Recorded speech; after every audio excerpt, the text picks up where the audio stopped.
So now, how do you get started if you've been physically inactive? Our weight loss challenge fitness guru, Brent Bishop, will be working with this year's challengers. Joining us now to get everybody ready to go. I'm so excited that we have added you to the team. This is going to be the power team this year for these challengers. It's going to be awesome.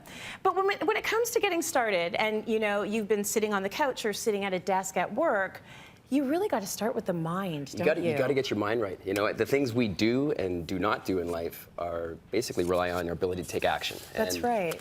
You know, a lot of that is mental. And we stop ourselves, we block ourselves, and you know, simple fact of just getting moving, just getting a little bit of physical activity, that can be just even starting with a 10-minute walk.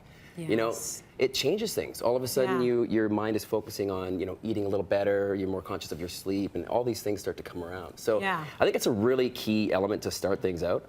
And I always tell people too, you know, if you used to be active, let's say you used to work out, I don't know, 4 or 5 days a week, do half of what you did then. Don't think you got to go back to that right away, because that's a higher chance of failure that way. Yeah, it becomes overwhelming, it becomes a little daunting, and then you just say, forget it, I'm not going to do it. More do doable 10 minutes, do 20 minutes. Then you start to build, because you start to feel good, and confidence up, and all these things come out, right? Yeah. Another thing that people have to take a look at is this is a lifestyle change. This is not something that's a quick fix. So I always talk about the 2-6-12 rule. So 2 weeks, you're going to feel a little bit of a difference, like a little more energy, maybe a little more strength.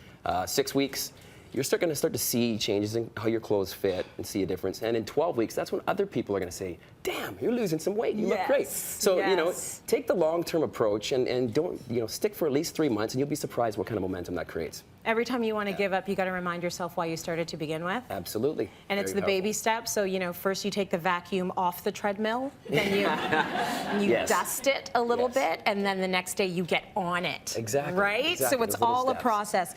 Let's talk about what you might want to start doing physically if you have been inactive for a while, just to get your body moving in the right direction. Yeah, I think first of all, you got to have your goals. Yes. You got to have your areas of concern or injuries, joint problems, back issues. You need to know about those things with a program. Yeah. And then interests. It should be interest driven. If you're forcing yourself to go into a gym environment and you hate the gym, that's probably not the best place for you to start. That's right. But here are some exercises that can actually help build a foundation, because when you've been inactive, important things are core, joint stability. Absolutely. You want to get full body motions going. Yeah. So I'll get you going into a squat, an overhead squat. So essentially what we're going to do is you're going to take, before you drop, bring both hands up. Yes. So thumbs are back, so we're externally rotating the shoulders. Yeah. And now you're going to sink back like you're sitting into a chair, so the knee doesn't come past the toe.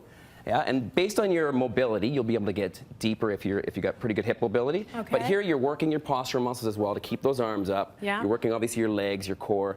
Adding another component to it, now you're going to come down and you're going to drop your hands down, keep your spine straight, walk out. Again, based on ability, and then walk back into that deep position. Get those hands back up. Yep, spine nice and straight. Drive through the heels. Come right back to the top. Okay. There we go. So do a few of those, maybe even in your living room. Yeah, you can do it anywhere. The other thing I want to mention about the gym is some people might be thinking, I am very intimidated to walk into that environment. I don't think you should be, but I understand if you are. So 100%. Start doing this stuff at home, in your kitchen, in your living room, in your basement. Yeah, build a little confidence first. Build some confidence. You'd be surprised where it takes you. Absolutely. Yeah. Okay, so that's one exercise. What else? So another one is basic pelvic stability. So you're going to go onto the ground, hands and knees. Okay. Yeah, so go hands and knees. So you want to stack your joints. Shoulder is above the elbow, which is above the wrist, and you got the hip. Move your knee under the hip. Sucking in. Move your knee under the hip. Yeah. You do want to draw the belly button in. Okay. Yeah. Keep that nice natural curve in your low back. Yeah. You're going to slowly lift opposite arm, opposite leg, and extend, and go thumb up again. Okay. Yeah. It's good posturally to do that, and then back down. You're going to repeat on the opposite side. So as you're doing this, you want to imagine a glass of water on that low back, right? Okay. So you want to Don't stay spill as stable as, exactly. You're going to need that hydration later. That's right. Perfect.